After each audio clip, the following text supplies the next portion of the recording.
Welcome back to the Hardware Unboxed podcast for episode 38. In this one, we're going to be breaking down some of the Zen 5 related information that we got earlier in this week. So talking a bit more about pricing, motherboards, some weird stuff there, weird performance claims.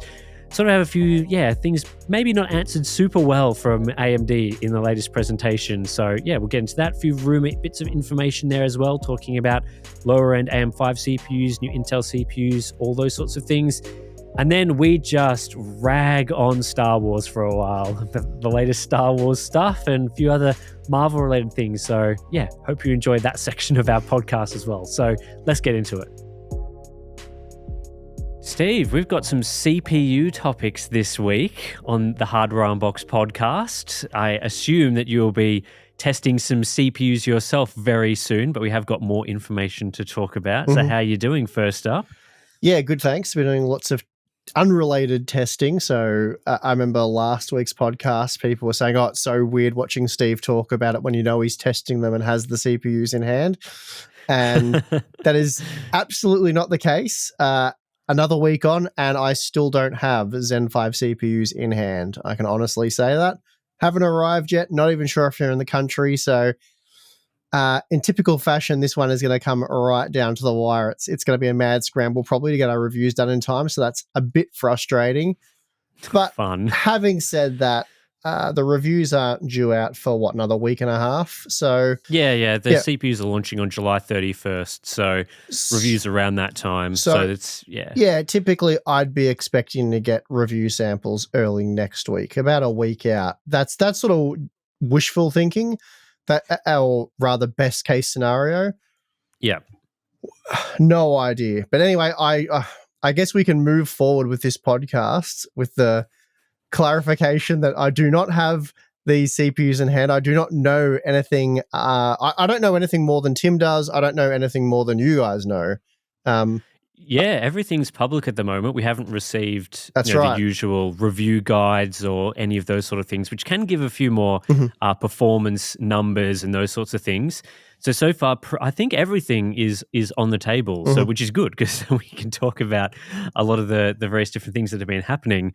So obviously, earlier this week, well, I think it was last week, AMD hosted their Tech Day, which we were talking about on the podcast last week. Oh, God, we could waste a bit of time on that as well, couldn't we? We should probably talk about the Tech Day, right? More about how it is a waste of time. So I mean, last week we talked about how we weren't going for a variety of reasons. And I think the information that we got this week pretty much showed why that was probably the play, because I made a video for Monday, the NDA date, had no issues getting all the information and everything from AMD. They provided it to us ahead of time. They provided recorded videos of some of the sessions and presentations, which is great because there was a bit of additional information in those.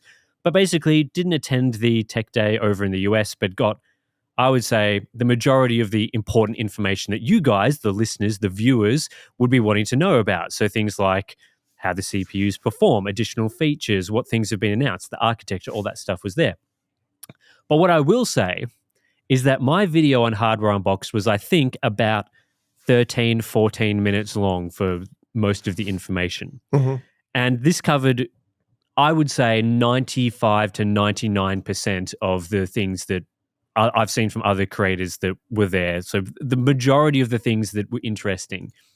AMD provided nearly 4 hours of presentation videos. So if you were there at the Tech Day watching this information or learning about this information, you would have had to sit through 4 hours of presentations.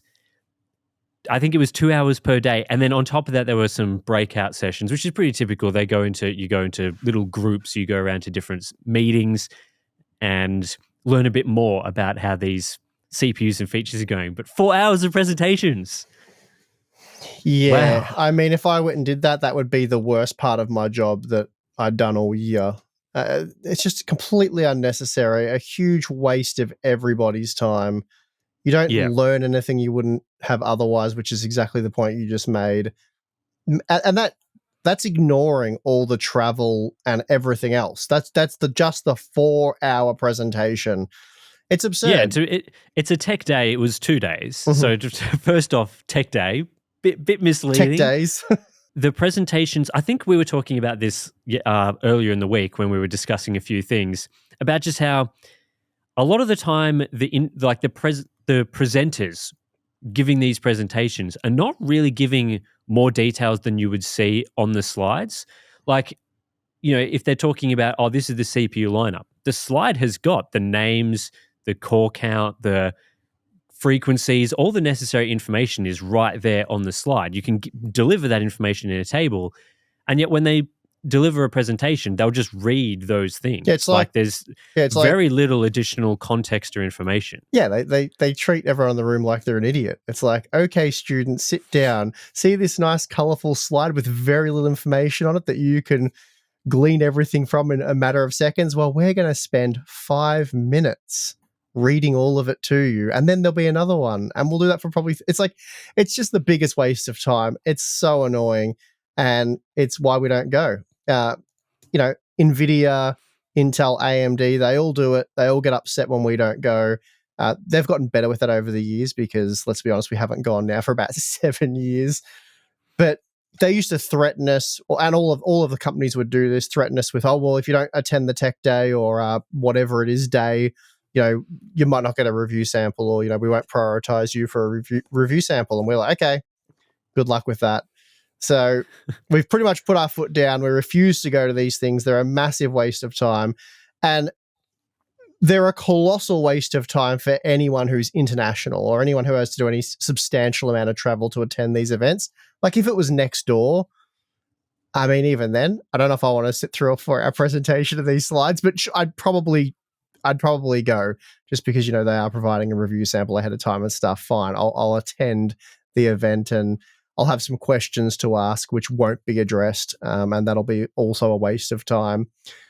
Traveling a couple of hours to the airport, getting on a plane and traveling for basically a day, going to the event. It's just silly. It shouldn't be a thing. It shouldn't be done that way.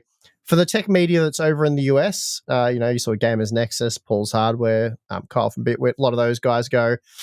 I'm sure they're just mostly going for a catch up because, again, it's even a huge waste of time for those guys. They didn't get any information that Tim wasn't really able to provide in his video. I think Gamers Nexus did an overclocking video, which was probably pretty cool. Admittedly, I haven't watched that one yet, but yeah, they're an old school way of doing things, and with live streams and the way that you can communicate and transfer information these days, they're just silly. So we won't be going to them probably ever again. The other issue, of course, is that the tech day isn't just the things that we're interested about in like Zen 5, for example. Zen 5 was a small part of the overall tech day. There was a lot of discussion about their mobile/laptop chips, which did include Zen 5, but they've got obviously AI, XDNA features, new RDNA 3.5. And then obviously a lot of the discussion, there was entire people presenting things about how important AI is, in addition to roundtable discussions and all sorts of different things, which is, it's not meant for the sort of channel that we are doing, enthusiast tech media covering specific desktop products. This is meant more for, I'd say, like analysts, really, like people that need to report on everything that AMD is doing. So yeah, if you need to know everything that the company is working on in terms of AI, laptop chips, desktop chips, server chips, whatever, then yeah, maybe there's more information you can get out of a tech day. But like, I didn't even bother with the sections on XDNA that's in their laptop chips because it's just not something we would cover. So, but then if you're at the tech day, you have to listen to that information. Yeah. And I think the company that's really, of the big three, that's probably approached these things the best, at least at the moment, is probably NVIDIA. At the moment, there's not so much tech day stuff. They've done more private meetings. So they'll get on a call with us for half an hour to an hour. And it's not so much like them delivering a presentation. It's more, here's the information. We're going to skip to the things that you think, that NVIDIA thinks that we'll find interesting. They have done a good job with that. And it's less reading the slides, and it's more do you have any questions about this information that we're presenting you with? So here's a couple of dot points and then questions. And I think that format has worked pretty well. Mm-hmm. So, I think the 4060 Ti, was that the last time that they did that? Maybe the 4060. There was a few of those. Oh, maybe it was the super cards at the start of this year, you're actually. right. That's worth mentioning. I should have brought that up because they have done that and handled that really well the last few times. I think with NVIDIA, I'm probably just a bit scarred from the same sort of things where we used to talk about Ansel. Remember, there was just years of Ansel, and you'd sit there for half an hour about this like screenshot feature they had.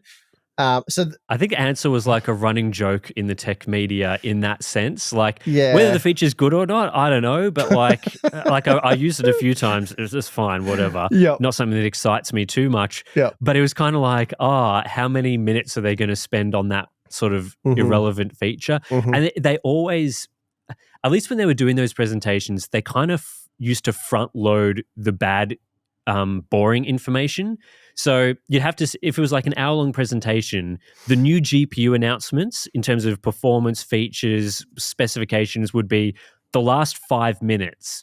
And then the first 55 minutes would be how good the company is, how many products they've made, not roadmaps, but like, what's like a reverse roadmap where you've shown everything that you've done up until this point?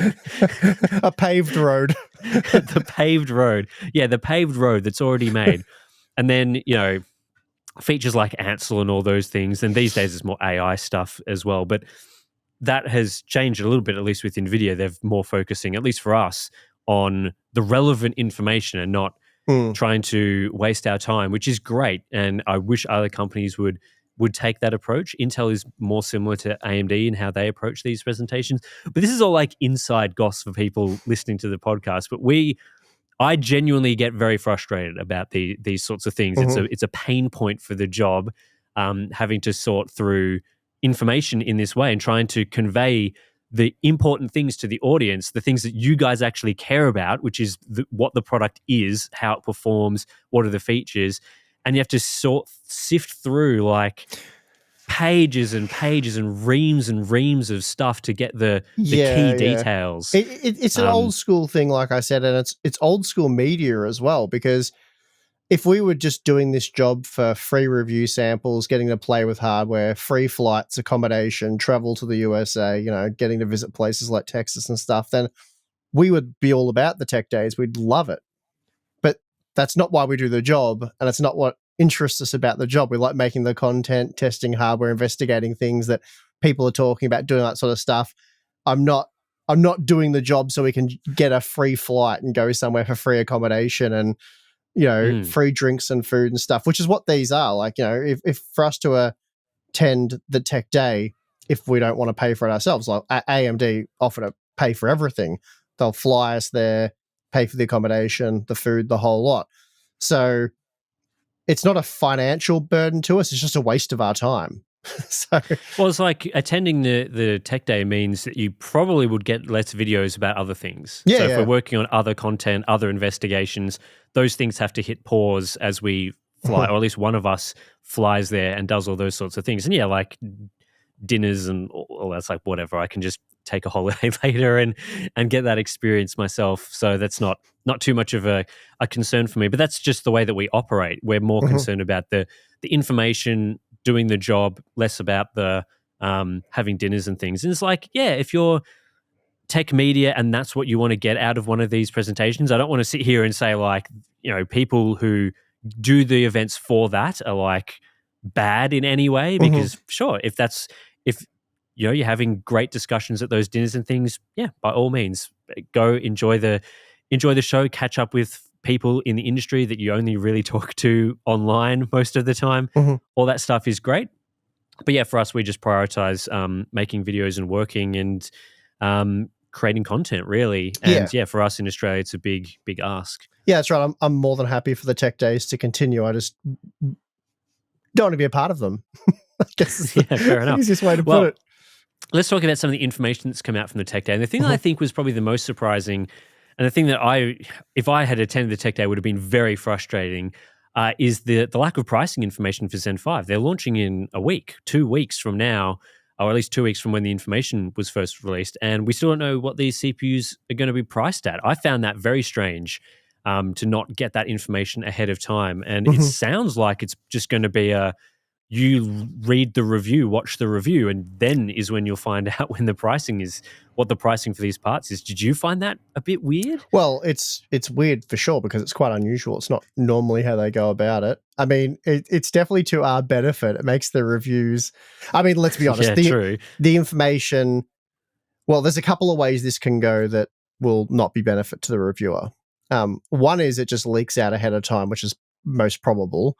And I hope that does happen, and it's accurate information. AMD confirms it, because what I don't want to have happen is we're working on the review. We've got samples with literal days to go, and there's a day before publishing, and AMD's like, at the final hour, guys, we're doing you a huge favor. We're going to give you the pricing that way, because then it can't be leaked to places like videocards.com. And it's like, well, that's not terribly useful because we have to make a video. There's lead time on this. So we sort of need to know now. Also, you certainly can't finish the conclusion of the review, but I would say it really does set the tone for the review. Like, it changes everything. It changes every part of the review, in my opinion. Yes, there's been an instance where we weren't given the price of a product. I think it was a graphics card. And the performance, the features and all that were pretty decent. And we had a price in mind that we thought they'd be targeting. Let's say it was $200. So the introduction was quite upbeat. We were pretty excited about this product. We've gotten the benchmarks. We're talking about the results of, comparing it to what we thought it would be compared to. And that's great. And then I think it was a day before the announcement, they announced the price, and it was like $280 or something. It was much more expensive. It was $80 over what we thought it would be. And it just sucks all the enthusiasm out the window for that product. I'm not recommending this product now. It's also it changes everything. It changes the introduction. Yeah, it can even change the results. The comparison points in the results are very relevant. Like, I know some people, and we've talked about this, I think, in the previous podcast, people want the name comparisons, like if it was 7800 XT versus 4070 or whatever. Silly gooses. They're so easily preyed upon by corporations. Yeah, but we always test based on the price. Like, what is the most similar priced product? And so if the price significantly changes those matchups, you have to rewrite that whole section and then rewrite the conclusion. So, it's not great to get that information at the last minute. And, obviously the even worse thing is they give you a price, then do an RX 7600 and change it like a day before the release, because I guess information must get back to them like, hey, we're hearing from reviewers that the price that we've set wasn't good. And so all these reviews are going to be negative. So we're going to change it at the last minute and try flip people's reviews, which didn't even work in that instance, because there were definitely some reviewers that published the review based on the original price and did not update it at all for the new price. So that just doesn't work. Like, that can't happen here, I wouldn't have thought. You hope not. AMD do find a way to, I don't know, how should I put this? I mean, we did have the 5600 XT where I think it was midway through the reviews, they changed the BIOSes and we had to flash the BIOSes of cards, and they were overclocking them further and stuff. And reviewing AMD products can be a nightmare. And again, that's something that typically Intel and NVIDIA do a better job of. Like, when you get their products, usually it's all final. It's all final. But AMD, they don't back themselves with their decisions. Like, maybe this will work. Let's see. Oh no, it's not working, guys. Panic. So we'll see what happens there. But very weird on the pricing, or the lack of. I think it's I find it hard to know what to even think about not giving pricing. It's like, is it because they're trying to just sell Zen 4 CPUs to the last minute and they don't want to come out and be like, yeah, our new product's a great value? That's probably less likely. I think the more likely thing is that the CPUs, they've got an MSRP that's probably going to be pretty similar to the original Zen 4 MSRPs. But Zen 4's come down in price substantially. Like, most of the products are, some of them are even like hundreds of dollars cheaper for the higher end models. And so, most reviewers doing their job are going to look at the new MSRP pricing and compare it to the current pricing for Zen 4. I don't know. It's probably not going to look great. It's not going to look So great, and they sort of shoot themselves in the foot. But at the end of the day, it's what do you want to do? Do you want to maximize profits in the short term and cash in on early adopters, which obviously that's what they want to do, but the fallout of that is negative reviews. So, which how much does that hurt sales moving forward? And do they just sort of take that and then people will re-review and re-update and make comparisons as the price filters down to where it probably should have started? yeah, it's a difficult one. It's tough. I think it's fair that they'd want to compare MSRP versus MSRP and set pricing based on that because it's, the initial launch and catching early adopters is fine. But I think if they're going to ignore the current pricing of their own products, they still have to price it relative to where their competitors are right now. Mm-hmm. So if you're looking at Intel CPUs 14th, 13th gen, they still need to be competitive against current pricing for that. They can't just be like, oh yeah, the 14600K that's MSRP is $350 or whatever it is. I don't even know. I'm just making up a number right now. But we're not going to price it based on the current price, which is $250. We're just going to pretend that like the Intel competing processors are priced at the MSRP still. I think that doesn't work. Like that you can't get away with that excuse. Because you're just launching it effectively into a market that makes absolutely no sense. But even with their own products, though, it's messy because we will do an MSRP comparison in our review, and then we will do what will be the MSRP for Zen 5 versus retail. So you'll get the full picture there of how it compares to Zen 4 upon release, but then how it compares to Zen 4 in the current market. And the conclusion is going to be based on what you should be buying right now because the review is in the moment. Like, we've evaluated the performance in the moment, how it performs in all the games we're testing, and now, should you guys be buying this thing right now? And if it's alarmingly expensive compared to what you can buy with like a 7800X 3D or something, the answer is going to be no. The processes are perfectly fine. You've seen the performance uplift, but ultimately you're going to have to wait for AMD to do what they always do, and that is reduce prices over time. I think the issue that they're having as well is that the release cadence between generations is now long enough that CPUs can drop in price substantially over time. Like I think in the video I said it was 22 months between Zen 4 and Zen 5 and about the same between Zen 3 and Zen 4.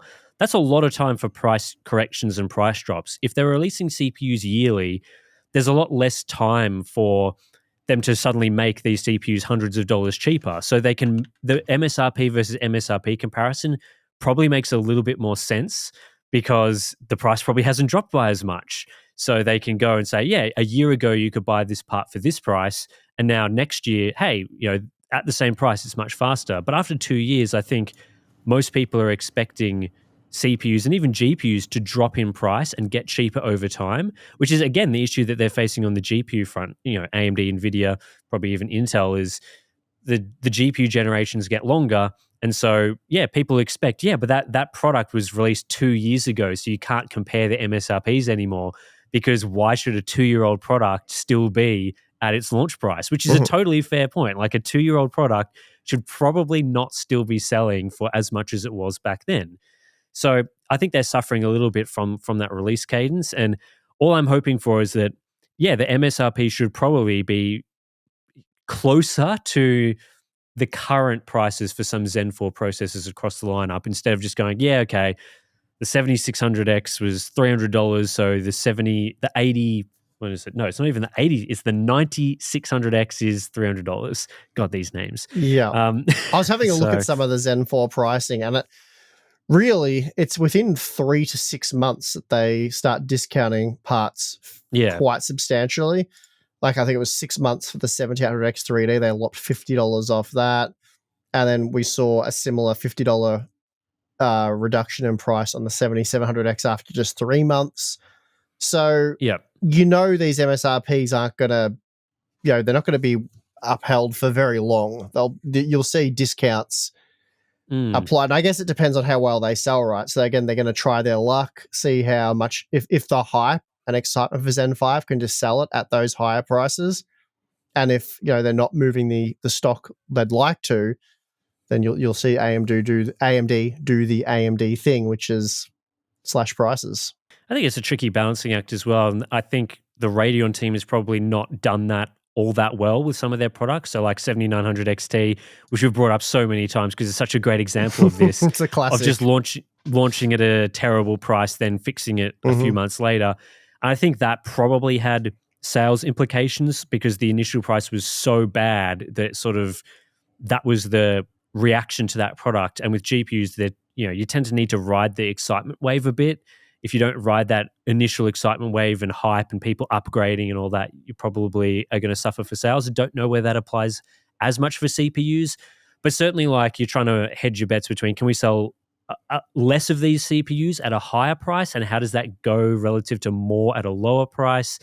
Is the total profit that we're making better? Like these are all obviously discussions that they're having, but I think these days, especially with how I'm feeling about the PC hardware market, I think a lot of people are feeling about it. Things are generally thought to be too expensive at the moment across most products. CPUs probably not as expensive as GPUs, but still feeling like, things aren't amazing if you're building a PC right now. I would personally be swinging more towards, let's make these very appealing at launch and see how that goes. But that's just me.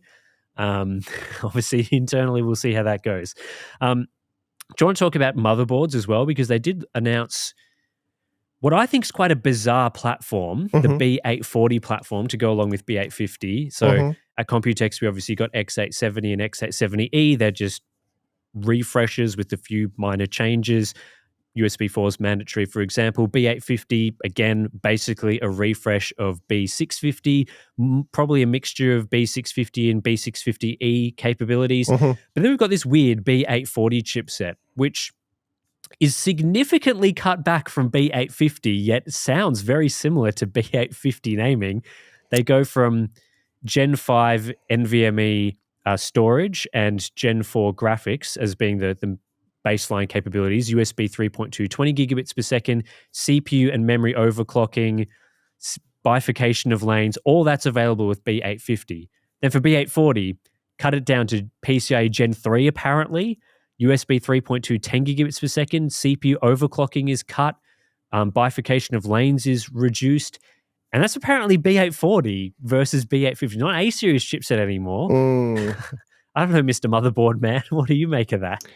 I don't know what to make of that, to be perfectly honest. I don't like it. It seems very misleading, very dodgy. So obviously this is like an A620 type deal, but even worse, it seems. And people will say, well, the 840, I think, I don't actually know what people will say about this yet. Well, I guess we'll find out. But I think people will say stuff like, doesn't really matter, B840s for system integrators or whatever. It's not an enthusiast platform. But that's always a bit of a BS claim anyway, because you will sure as hell be able to buy B840 motherboards on the retail market. Like they'll be there and they'll be the cheapest. So people making budget builds and stuff will gravitate towards those cheaper options. And I also don't like the idea of them making garbage for system integrators anyway, because then they can advertise, hey, look, it's a 7800X 3D-like system, and it's got this, absolutely awful motherboard. So not a fan of that. But yeah, the naming alone is just way too similar to B850, given how ridiculously cut down it is. Yeah, that's weird. It's like B850 is pretty close to X870 in terms of its capabilities. Like there's a few differences. Yeah, you're not required to have USB 4 and B850, but it's pretty similar. You're getting most of the capabilities, and boards are going to be cut back, obviously. B840 is a way bigger difference, and yet it's still a B series chipset. That just makes no sense. That is definitely going to confuse novice builders who are we've known now for the entire AM4 platform and AM5 to begin with that the B series boards are always the value option, the bang for buck option, great for gaming builds, all that. And they're sort of it feels a little bit abusive of that branding. They've built up all that goodwill, and then they're like, here's this crap version of that. Yeah, in your opinion, has AMD always been this anti-consumer with their approach to naming of products? We've seen it with laptops more recently and APUs. We saw the Ryzen 7 5700, which was pretty bad in my opinion. We're seeing it here with these chipsets. Are they getting worse at this? The more ever, I don't know if dominant position is the way to put it for AMD, but their position's definitely strengthened. So, yeah, do you think it's getting worse, or they've just always been this way and it's sort of just been products we've not cared about or whatever? There's certainly been products over the years that have been poorly named from AMD. So I wouldn't say it's like this is the first time that we've ever seen them, do this. Yeah. There's been plenty of like RX 580. There was the 2048 SP model back in the day. Those sort of things come to mind. There's been plenty of those sorts of things. But yeah, I feel like with the CPUs in particular, it was less common. Maybe it's from like when you're trying to become the dominant force, gain market share, really win over customers, they kind of try a whole bunch of different strategies to see what works. So I think initially with things like the motherboard naming, it was let's make it very similar to Intel's motherboard naming so that people kind of get the idea of what to expect, but we'll offer more things. So if you were buying a B series Intel board, you didn't get CPU overclocking or whatever, AMD provided that on B series boards. So that tended to be the way that things went. And we still see a bit of that with Radeon naming. Like they're just messing things around a little bit once in a while. Like they go, oh, this generation, the XTX is the top tier model. Next generation will be some different top tier model. So they change that around a bit. But I feel like, yeah, with the CPUs these days, there's a bit more, I don't know, it feels like they're taking advantage of their position and taking advantage of the branding that they've been able to build with these parts. B series, bang for buck. So let's abuse that a bit by giving people like a crappier version of that that's very similarly named.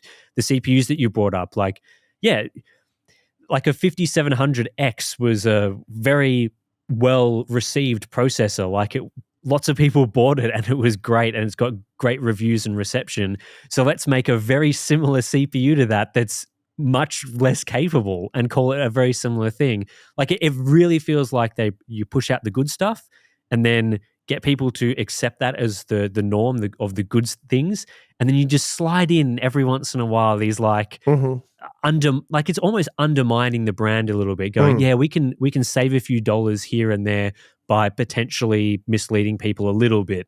It doesn't sit well with me. I feel like this would be like, even if it was called A840, like what was wrong with that? What was wrong with making that an A board? Yeah, it should be an A board for sure. For sure. So again, we'll have to see how this all plays out. But at the moment, I'm not happy about it. It does seem very misleading. And I don't think we're wrong about that. But yeah, again, we'll have to wait and see. Yeah, what happens there? The Gen 3 PCI Express thing's pretty wild.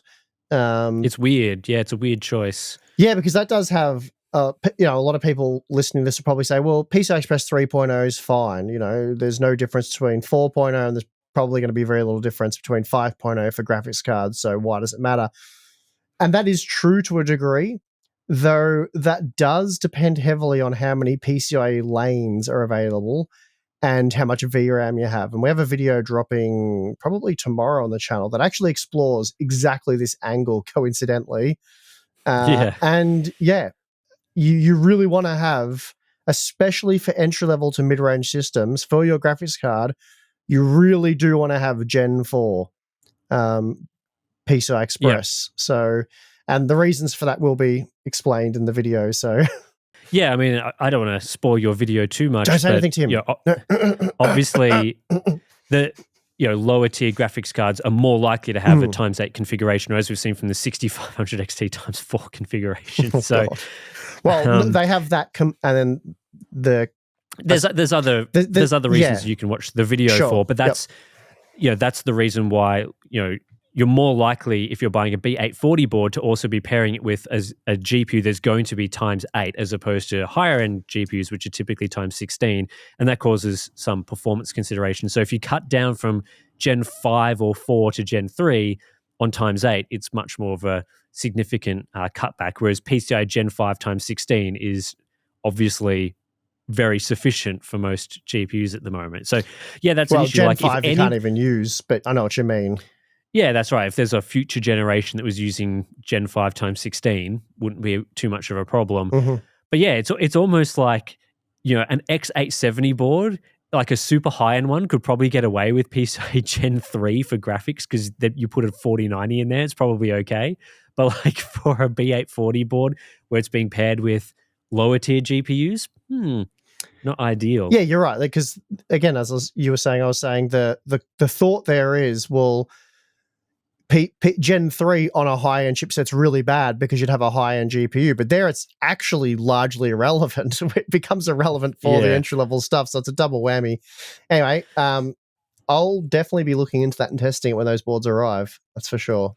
Yeah, it'll be interesting because A620 is a PCI 4.0 platform. So obviously the other boards, which is named lesser in both its lettering and numbering, A620 sounds below B840, but potentially, because there's PCI 4.0 versus 3.0, there'll be some differences there. Yeah, it's crazy. So we'll crazy. see. And I guess just to put a cap in this one, obviously why they're offering Gen 3 on that board, which we think is targeting system integrators, is because Gen 3 is cheaper than Gen 4 to integrate, and Gen 4 is cheaper than Gen 5. So as the bandwidth has increased with PCI Express, it's become more and more difficult to implement and avoid interference and things like that with the transmission. So I would have thought, again, not an expert in this, this is 100% assumption on my end, but my assumption would have been that the difference between Gen 3 and Gen 4 at this point in time to implement was pretty negligible and wouldn't be worth doing what AMD is doing here. We know that right now there is a cost penalty for going with Gen 5 over Gen 4, but usually those premiums, they sort of get dialed down over the years. Anyway, that's what they're doing, and it can only be to save money. So yeah, I would have thought that there's even an opportunity here for B840 to be like PCI 4.0 on the graphics and then PCI 3.0 for SSDs, because let's be honest, that's probably going to be fine. Yep. Because B850 does mandate Gen 5 NVMe and Gen 4 graphics minimum.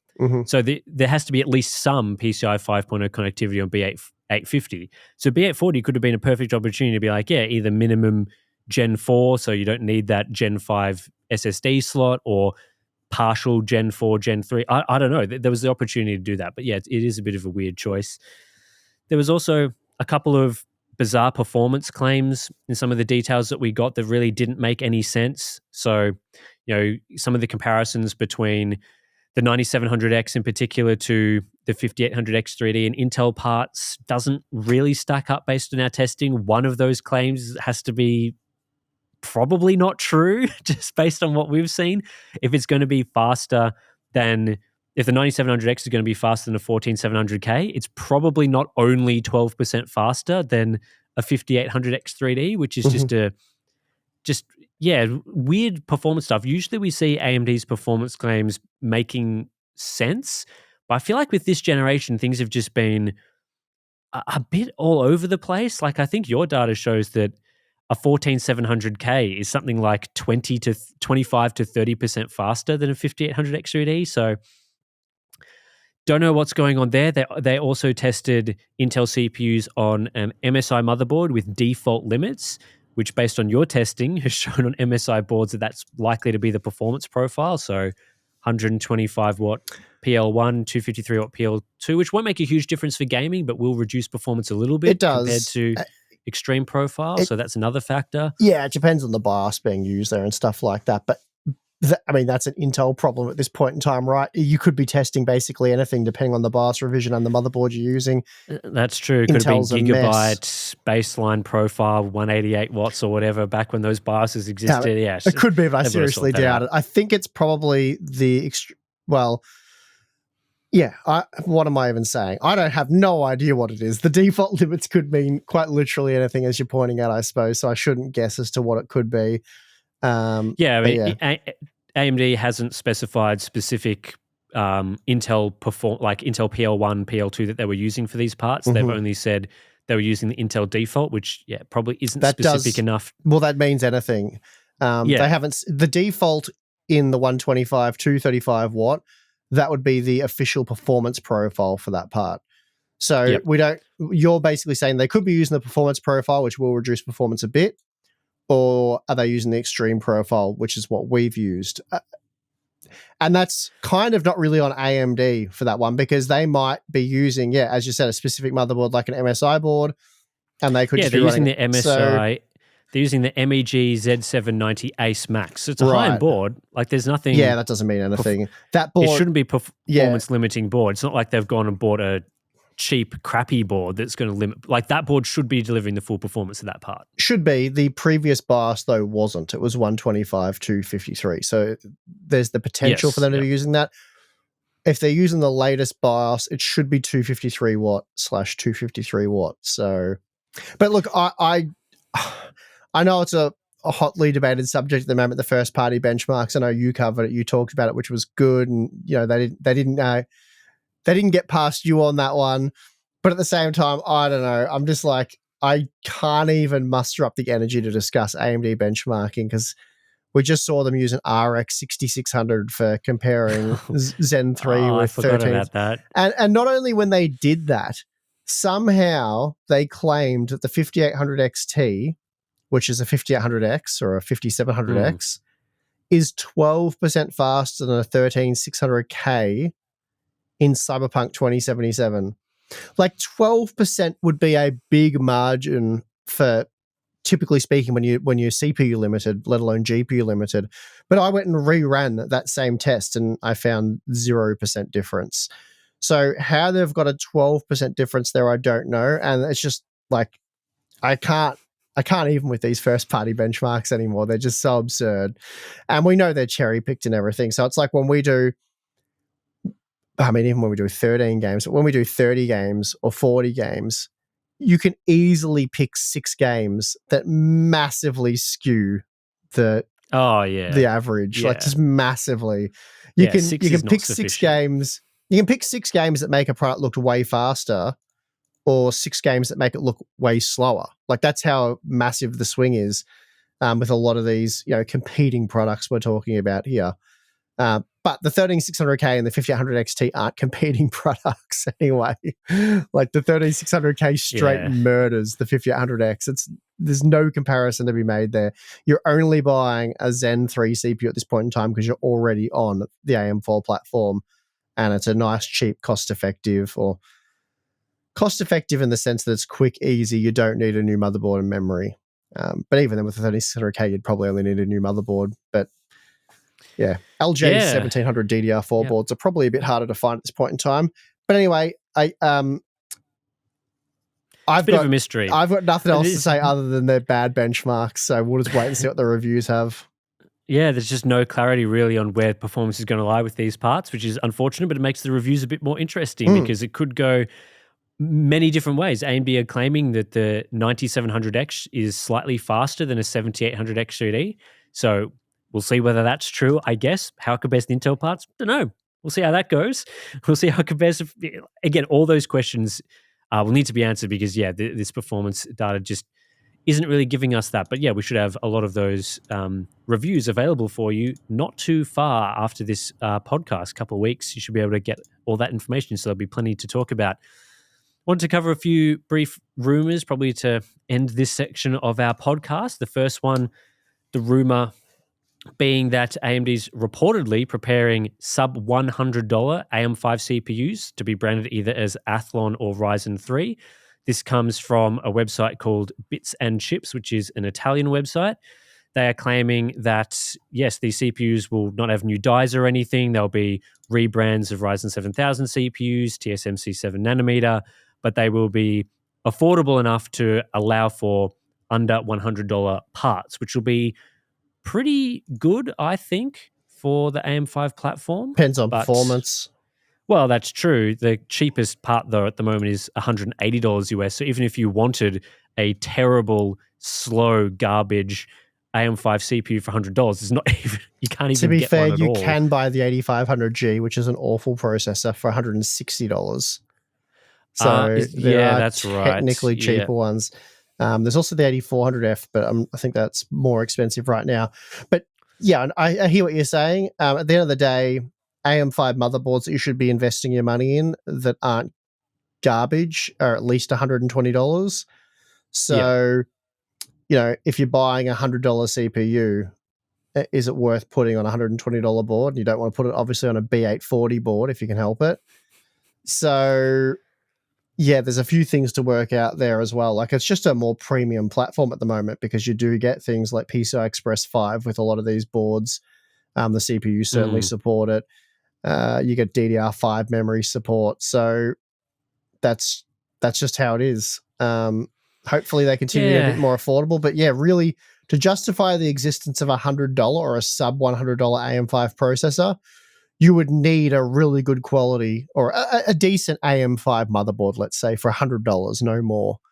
And yeah, I agree. we're not there yet. Like the ASRock HDV, B650M HDV was the best board for value when it was $120. And last I checked, that was up to $140 or unavailable. So, but there are boards for about $120. But realistically, you probably want them at like $190, something like that, to justify a potential Athlon type CPU. So we'll have to wait and see how that one plays out. Yeah, I guess it could be potential for like your classic min-max with the thinking of upgrading into the future. Like, not that I personally would do this, but I think some people would consider buying a $120 board and then pairing the absolute cheapest AM5 CPU that's available in there just to get it going with their, maybe it's a $200, $300 GPU. And then with the goal of in the future upgrading that to a X3D part or something like that. People might consider doing that, but I agree, like, you can't.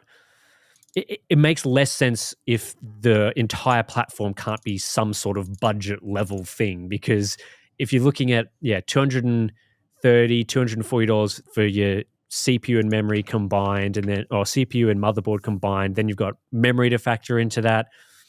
Yeah, it becomes a bit less of that sort of really great budget option unless you can get the entire sort of CPU, memory, motherboard for pretty cheap. Yeah, look, I think I think what you're suggesting, the sort of get your foot in the door and then upgrade later, generally that never makes sense. It's not a good way of going about it. But with the broad platform compatibility that we've seen with AM4 and now AMD is sort of promising to continue that with AM5, it's not a terrible strategy, but how good or terrible of a strategy it is really does depend on how bad those sub $100 US CPUs are. Like, how usable are they now? What sort of performance are they giving you? If they're reasonable value at this point in time, because we always say buy according to sort of the value that is on offer now. So if they're reasonable in terms of value now, then yeah, that's not a bad strategy. Buy that, wait for your 5700X 3D type chip to come along on the AM5 platform, and then upgrade to that in the future. Because let's be honest, if you bought like a really low end, even like a Ryzen 5 3600, they were really good value. Lots of people bought those. If you bought that and then held on to it to almost this point in time and then upgraded to a 5700X 3D for like $200 US, that CPU is roughly equivalent to like a Ryzen 5 7600, which is by today's standards a very good performing CPU. So you've played that game, and I think you've won that sort of I don't know what you call the holdout budget game, but it's worked out really well for you.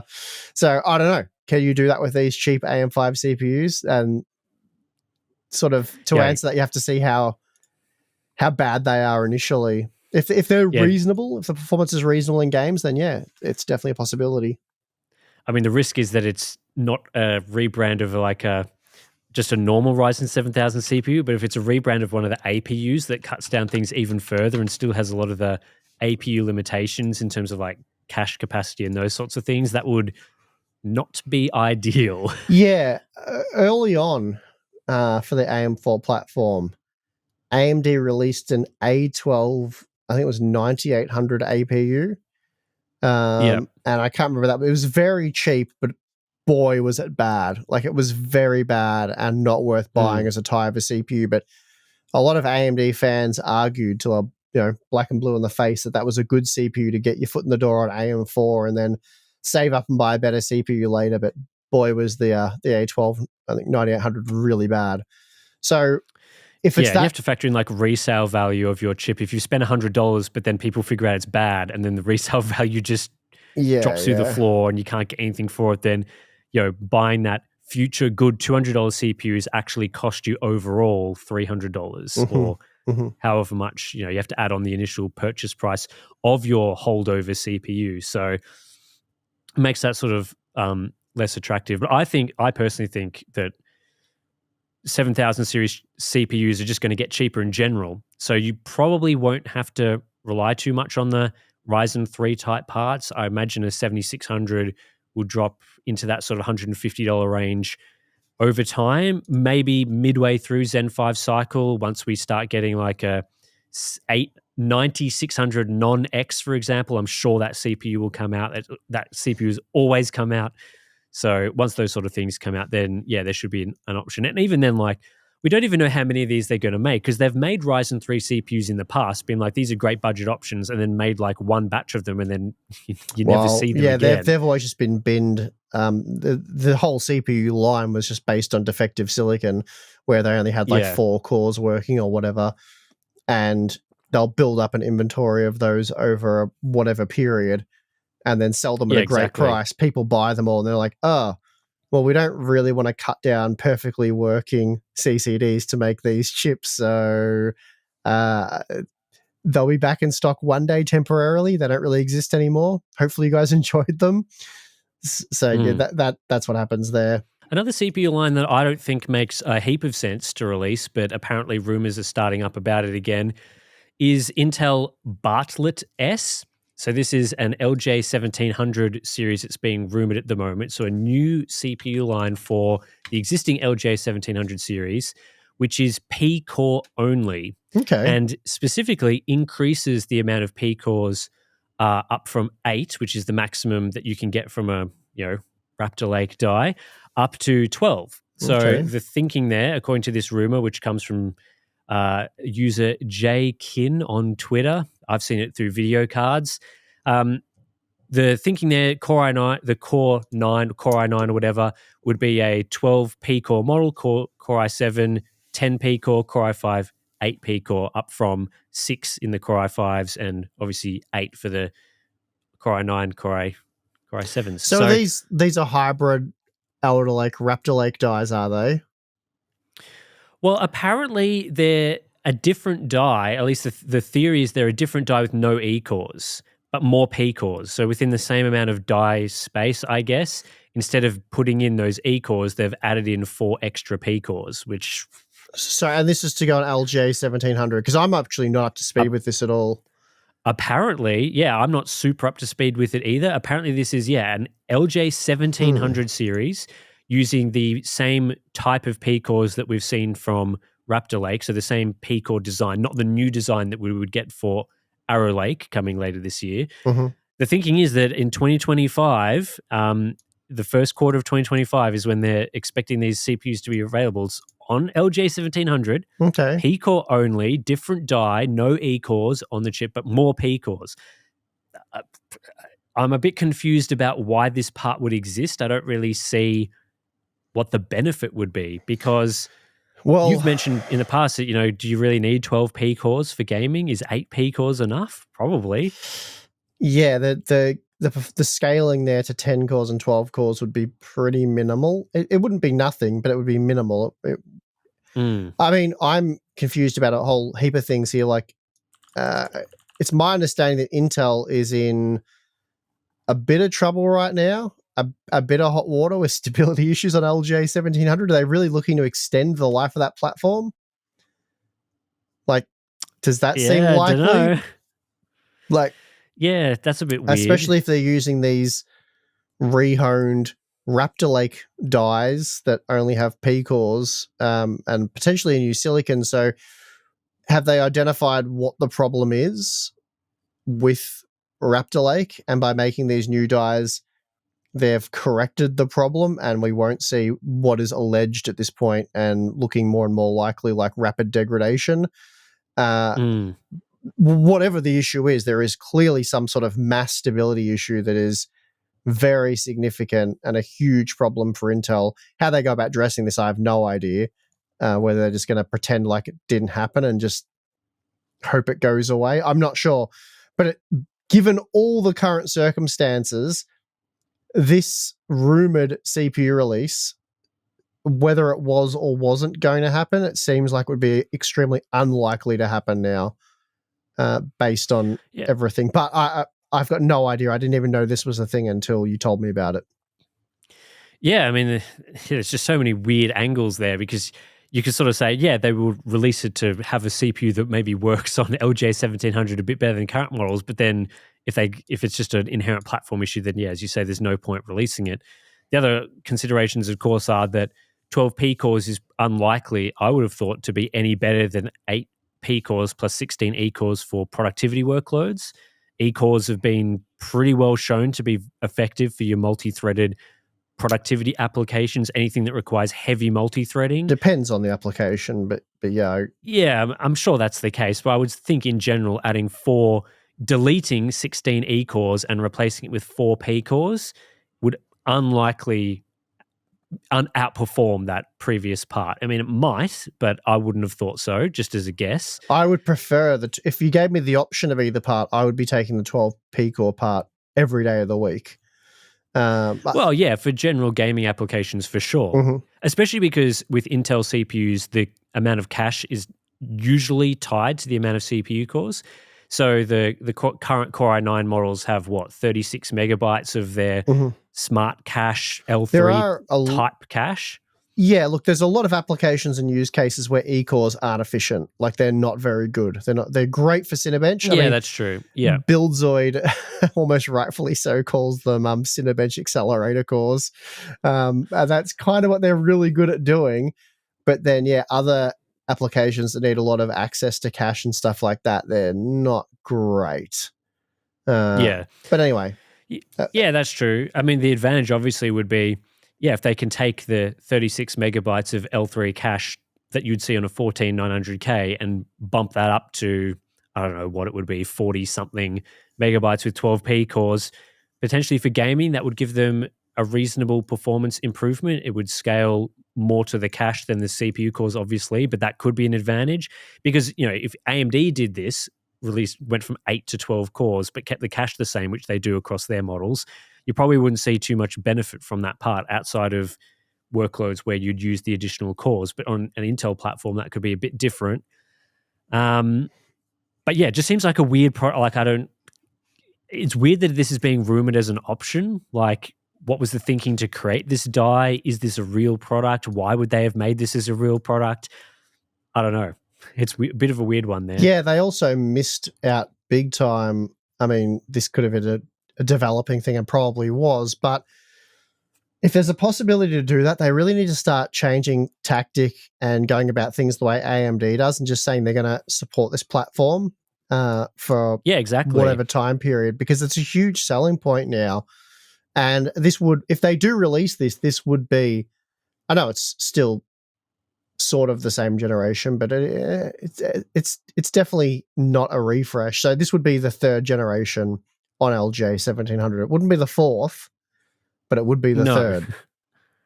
Yeah, that's right. And let's assume for a moment that this is a good quality CPU that improves performance, it's better for gaming, whatever, right? They haven't told anyone that this CPU is potentially coming on the platform.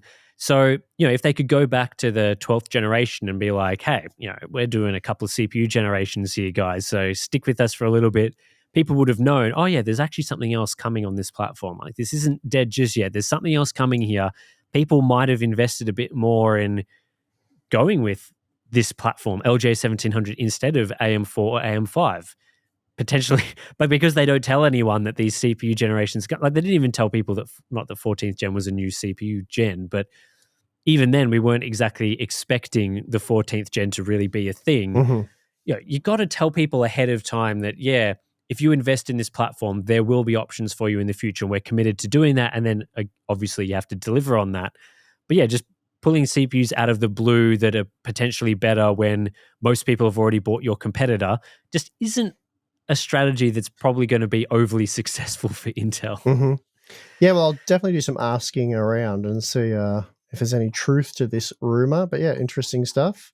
Yeah, so we'll see how that goes. But for now, let's take a break and we'll come back and talk about our boring lives.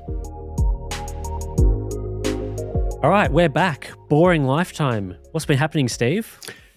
Gee, I feel like I've let the podcast down this week. I don't have much to report.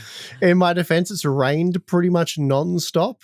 So Yeah. Yep. haven't It's been been pretty wet. able to really go outside. So I've just done a lot of work. I've sat in the office and I've worked and I've worked and I've worked some more.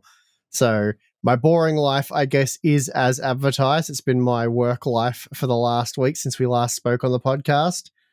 Unfortunately, the gym, no further developments there because of rain. So I've just Yep. I've sat at the window watching the rain and watching it drizzle on the posts that we have installed and wishing I could be out there doing a bit more work. But looks like we'll get a couple of decent days next week, so I might be able to do a day or two, or at least some hours on a day or two before the next podcast. But yeah, really, I don't think there's anything's happened that's not work related. So Yeah, that's pretty typical of these times. Winter times, can't go outside and do too much generally in the winter. So tends to be the case, especially because you live in quite a rainy area. mhm. Out this way, yeah, not too much has been happening either. I finished building my Lego Star Wars Imperial Star Destroyer, which I showed some people in the Discord last night. Because basically, what happened for people that aren't part of our Hardware Unbox Discord, which you gain access to if you're a member of our Patreon or Float Plan accounts. I showed people at one point some of the Lego sets that I hadn't built, and people were getting stuck into me about having this set from ages ago that I haven't built. So I finished it, and that made a couple of our Discord members very happy. So Good. you can see the final version of that in the BTS section of our Discord. But I don't really have a place to put it, so it's kind of like that. Finishing that has made a project of I've got to probably build a shelf to put it on somewhere in the studio. You've built yourself a problem. I've built myself a problem a little bit there. So that was nice. Good to, do some non-tech related stuff a little bit, building that over the last couple of weeks. I finished watching The Boys the latest season of The Boys, which just finished airing a couple of days ago. And I know this season has been getting mixed reception from people, and I'd probably agree with that as well. I think it's been average as far as things go. I feel like with a lot of these seasons, it felt like a filler season. Like I know season 5 is going to be the final season, but they just sort of did things and it kind of didn't go anywhere, which I don't know about you. Is this, you maybe don't watch as much TV as I do, but it feels like there's a lot of shows these days that it's all just geared towards making the next season, and they kind of just like bumble around and don't do all that much. And then you've watched 8 episodes and things haven't really progressed all that much because it's all about getting that next season, even though the next season, the final season, apparently. So, yeah, well, I have watched all of The Boys except for the season final. So I'll probably watch that tonight. And yeah, well, it's tough, all right, because I watched The Acolyte as well. So my bar has been I haven't seen that at all. My bar has been set low. Yeah. So comparatively, The Boys has been fine. Yeah. I mean, I don't watch reviews or read reviews. I've heard a bit about it. I know there's the whole political angle and stuff in The Boys that people are getting upset about, which obviously just washes over us as Australians. If anything, that's probably a bit humorous to us, so it doesn't spoil it. We don't get too hung up on that sort of stuff. Yeah, it's kind of like looking over at someone else while they're kind of making jokes, and you're kind of like, oh yeah, good job, guys. So don't care about that stuff at all. So anyway, I didn't love the season like you did. I sort of probably a bit of a filler season, as you say. But yeah, the Acolyte was very bad. Very I was bad. waiting for the whole season to finish before I give it a go. I've seen people say that it's quite bad. I feel like I will watch it at some point, but it's not like, oh, I've got to watch that. Like I'm desperate to watch it. With Star Wars shows, I'm just like, yeah, that can wait. Like I'm a big Star Wars fan. It's just that the Star Wars shows have been like, I don't know, just hit and miss. Some of the stuff's great. Some of the stuff's very poor. I mean, I grew up on Star Wars, so yeah, big fan of it. I watched the original 3 like I don't know how many times. Oh yeah, I've seen it so many times. Yep. So big Star Wars fan. Mandalorian season 1 was epic. Obviously that show sort of teetered out. But Boba Fett was just awful. not great.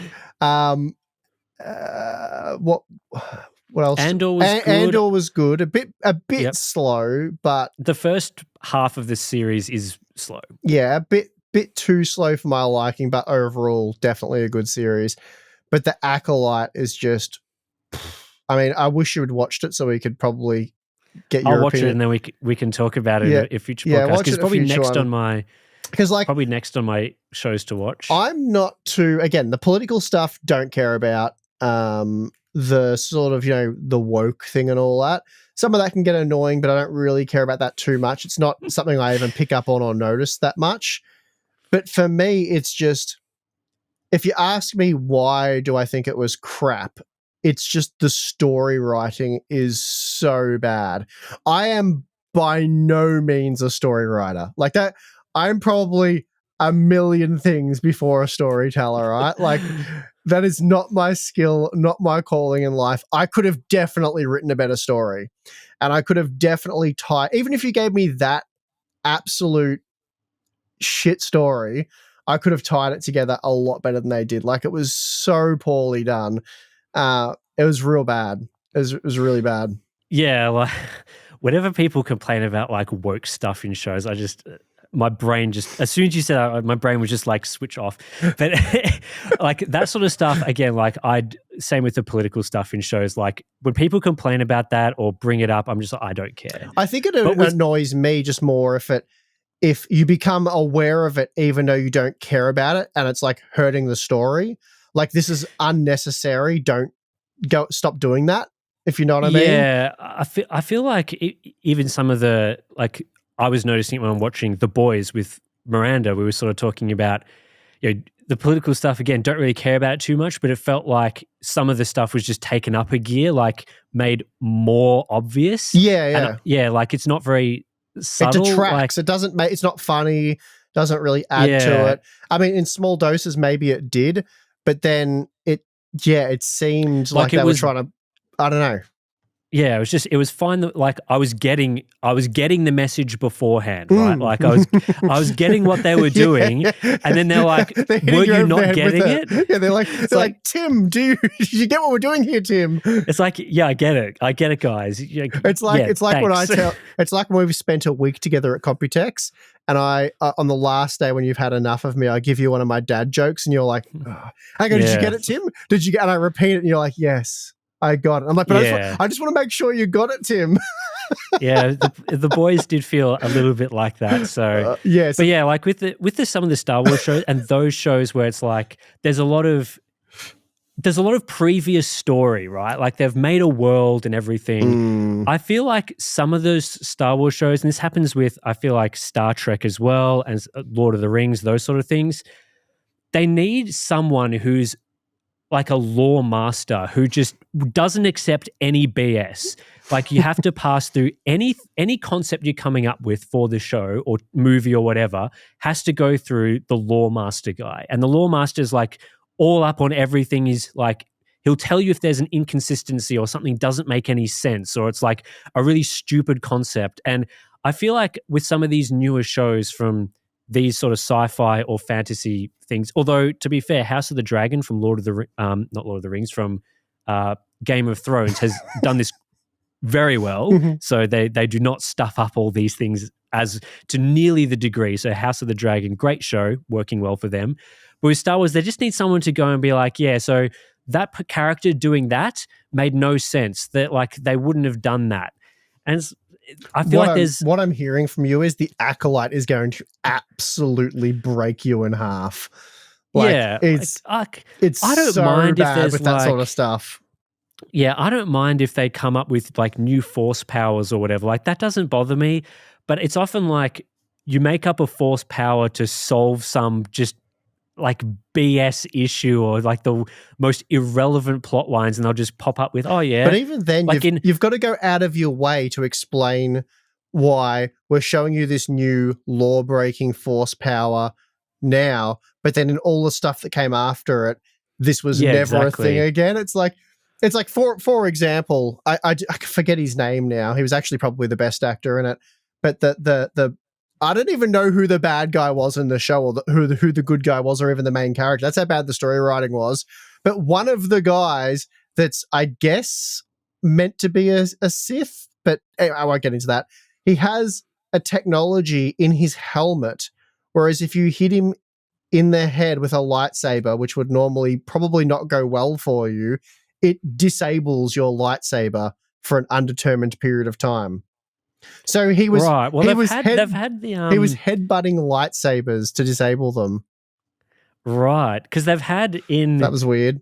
for a long time in Star Wars. There's always been that metal that lightsabers can't cut through. So the Mandalorian armor. Yeah. That's what's That's fine. That's Beskar. Beskar, Yeah, I think. that's Beskar, yeah. Probably Star Wars super fans would be like, yeah, oh, God, I am not a super Star Wars nerd, know all the stuff about it. I'm a Star Wars normie, right? I grew up on Star Wars. I love Star Wars. I know some of the character names, some of the planets, some of the spaceships, but I watch Star Wars because I want to be entertained, right? Yeah, that's right. It doesn't have to be perfect. I'm watching it to be entertained and enjoy it. I want to watch a cool story unfold, see some cool heroes do their thing. I'm a simple man, happy, right? I don't want to see this absolute dog shite story that I could have written a better version of unfold on a massive budget production. That's absolutely not what I... Anyway, you'll have to watch The Acolyte so we can talk about this further, so you can see if if my reaction doesn't line up with yours. But yeah, I'm by no means a nerd with this stuff. I get what you're saying as well, because like one of the things that like I'm not a Last Jedi. Like I liked The Last Jedi. A lot of people didn't like it. I was perfectly fine with how they handled Luke in the movie or whatever. But you know the part where they send this spaceship into hyperspace through another spaceship to blow it up or whatever. That's definitely law breaking. It's like that's a good weapon. I get that should work. Like no questions. That should be a thing, right? You should be able to do that in the show. Why no one thought to do it before that point is beyond me, because it clearly works very effectively. Yeah. Why not just make like basically, you know, like in real wars they use drones now. Yeah, and just, that's like, right. Well, but you couldn't have a big space. You could have no big space stations. I mean, that's right, because you just make small things with hyperdrives and send them. What happens if you go through a planet though? Yeah, I don't know. Like, surely the lore guy. That's why they need a lore master, right? It's either that should have always been possible, or it should never be possible. Like, there should be just some reason you can't send a hyperdrive through a ship. Just make up some BS. Possible. It shouldn't be possible because, basically, as you say, you could just create like the Resistance could create a ton of small ships that have that ability, hyperdrive ability, and then go to the Death Star, a Star Destroyer, a Super Star Destroyer, just go, boop, yeah, exactly, and it just deletes it. It's just silly. You can't do stuff like it. Looked very cool, so that I feel like it's like a 12-year-old is directing these, like, holy shit, guys, that looked very cool, but it makes no sense. We probably shouldn't do it, but it looked cool. We're definitely doing it. Yeah. It's like original Star Wars has a bit of that too, like the whole, there was just a hole in the Death Star that they could shoot the thing into and it blows up. It's like, that's pretty silly. They did need a whole movie to explain why that was the case. And yeah, they stole the plans that showed that there was this defect, but why the defect was there never made any sense. So, and then they explained it in the film, how the guy put the defect in on purpose. It's like, okay, but you needed a whole movie to explain that. I'm more than happy for there to be a few things like that. Yeah, absolutely. Same. Suspension of disbelief, I can do that for a certain percentage of the story, but it can't be really dumb, lazy things. Like in Acolyte, mate, some of the storytelling, like there's so many character flips. Like one person be like, I'm going in alone because of reasons, and I'm very fast set in my ways. I'm going alone, and they're like, but I really want to come with you. Oh, well, okay, then come with me. Like stuff like that happens, and it's like, what is this storytelling? Like, people don't just flip on a dime. And even absurd stuff for 1 minute, you know, I'm going to turn myself in. I've had a change of heart. I don't want to be evil. I want to be good.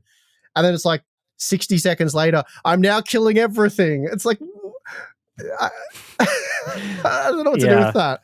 It's really bad. And it can happen like during an active scene as well. So that's my reasons for why Acolyte sucked big time and I hated it and I wish I never watched it. I can be very easily tortured by bad TV shows is what I've learned about myself, because there's been some really bad TV shows over the years where I've been excited about it.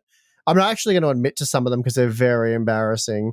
But one of them I was like, this similar sort of thing, this story, this world I enjoyed as a kid, and I made it into a TV show. And I'm like, I'm going to watch this. And I watched the first episode. I was like, okay, yeah, I'm still pretty hyped. That was all right. Not exactly what I was expecting, but I'll go along. And then you get like 6 episodes in, and you're like, this isn't great. And then you find out it goes for like 8 seasons, and I have to watch all of it. I can't, I'm stuffed at that point. I can't just like not watch it to the end, no matter how bad it is. It's a problem. It's a real problem for me.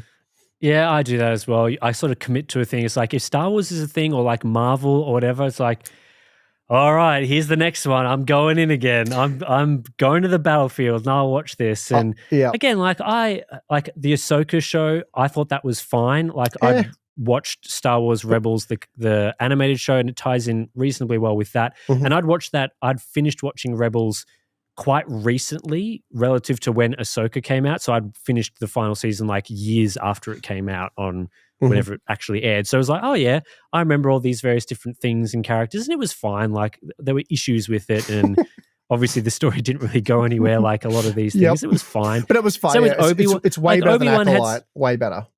Obi-Wan had some good scenes in it, some okay things. The overall story wasn't great. I feel like that recovered more. It didn't get worse as it went on. I feel like that, in my recollection, is that recovered quite well towards the end. So it seems like Marvel stuff. Like I watched Secret Invasion the other week, the Marvel show. I'm like, that was just absolute nothing. Like I was sitting there, it was happening, it went into my eyeballs and ears, and it was a show. Couldn't tell you anything about it. Yeah. Couldn't tell you how it relates to any of the other Marvel stuff. Mm-hmm. It happened, and I saw it. Yeah, no, I've watched none of the Marvel TV shows. I loved the original Marvel stuff, Endgame, all that was fine. And then the movies started to get progressively worse. And so my daughter watched, I actually asked her about this the other day. I asked Zoe, how are the Marvel TV shows? And I'm going to butcher this because I even forget which ones they were, but there was Miss Marvel, the TV series, right? Something like that? The Marvels is the film, right? And the TV show is called Miss Marvel. I think so, yeah. So she couldn't... Yeah, I've seen that. She couldn't watch that. So she said that was real bad. Yeah, average. She tried She-Hulk. She said that was real bad. She couldn't do that. So this is a 10-year-old girl, for perspective. So I don't know who they're targeting with these series, but yeah, she said She-Hulk was damn awful, couldn't even do one episode. She quite liked Loki. Yeah, I like Loki. She liked that. She said that was good. Good show. That was one of her ended well as well. I think that was her second favorite. I think her favorite was the Scarlet Witch one? What was that called? WandaVision. WandaVision. Yeah, she liked that. That was good. She said it was really weird, but she liked it a lot. So those two are in the win column. She didn't mind the Hawkeye one. She thought that was okay, one of the better ones. But didn't love it, but thought it was okay. What other ones are there, Tim? What am I? Falcon and the Winter Soldier, I think. Was one. I don't think she loved that one. I think that was a bit of an average one for her. That was a middle ground Honestly, one. Pretty similar to my opinion on these shows, to be fair. So you're in line with she's 11 now, so 10, 11-year-old. You're right there. But I mean, but to be fair, like jokes aside, right? Yeah, she's nailed it. That's concerning for Marvel if me, an adult, and your daughter, a child, both liked and disliked the same. Like there wasn't like the show for kids and then the show for adults. It's just they're for everyone, and also the bad ones are just bad for everyone, and the good ones are just good for everyone. So it's not great. Like, I can't even watch them anymore. I used to go to the cinemas to watch the movies. I loved them. Like most of the Iron Man movies I really enjoyed. The original Thor movies I enjoyed. They got very bad. So anyway, I enjoyed a lot of them, like thoroughly enjoyed them. They would just turn my brain off, enjoy it. It's a bit of fun. And now even turning my brain off, I'm still hating it. So Yeah, I feel like Marvel has to be a lot more, at least for me, watching the things a lot more selective. Mhm. Like, I might watch like Guardians of the Galaxy Volume 3, but I'll probably pass on like Doctor Strange #2, which was Yeah. pretty bad. Yep. So, yeah, it's just a toss. Like the recent Spider-Man films, animated and live action of both, I've really enjoyed those. But then, yeah, I'll go and watch, the Eternals, and that'll be just a terrible movie that I did not enjoy. So, I'm definitely maybe they're making too much content. I feel like they're making too much content. Like, you don't need multiple Star Wars TV shows a year. You don't need multiple Marvel movies and TV shows a year. If you're going to spend $250 million making a show or movie, make one a year maximum, but just make it really good. I mean, if the Star Wars ones were really good, I could have one a month, to be perfectly honest. Sure, but the thing is, right, like, they clearly cannot make one a month and make it good. So I'd rather them make it good less frequently than average to bad more frequently. And they seem to be going with the average to bad more frequently path. To end this, I'll tell you what I'm pumped for: Deadpool and Wolverine. I'm definitely watching that. Yeah, I enjoyed the previous two Wolverines. So, I mean, previous two Deadpools. That was good. Yeah, the Deadpools were good. Wolverine's okay. So Logan was all right. Yeah, I enjoyed Logan. Yeah, that was all right. Good film. All the other stuff before it from involved Wolverine I enjoyed. Anyway, pumped for that one, so we'll both watch that and we'll see what we thought. Yeah, for sure. But yeah, I'm sure people in the comments be interesting to hear from if anyone out there has been listening to this and we've mentioned a show that we didn't like and you thought that show was great. I would love to hear the reasons why shows like She-Hulk or The Acolyte, or maybe even if you thought The Boys season 4 was either really good or really bad, chuck us a comment, because I'd love to know why. Yeah, it's all subjective, right? Yeah, it is, but it's interesting to hear the reasons why people think like, I watched She-Hulk and I thought it was really good. It's like, okay, that's weird because I can't see how anyone would like that show, but maybe some people did.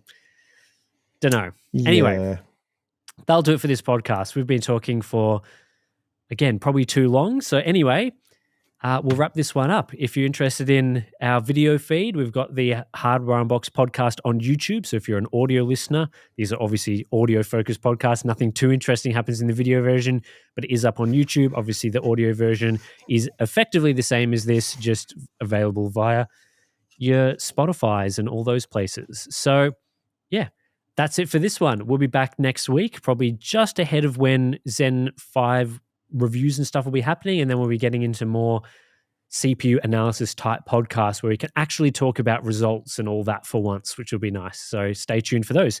Anyway, that's it for this one. Thanks for watching. Thanks for listening, and we'll see you in the next one.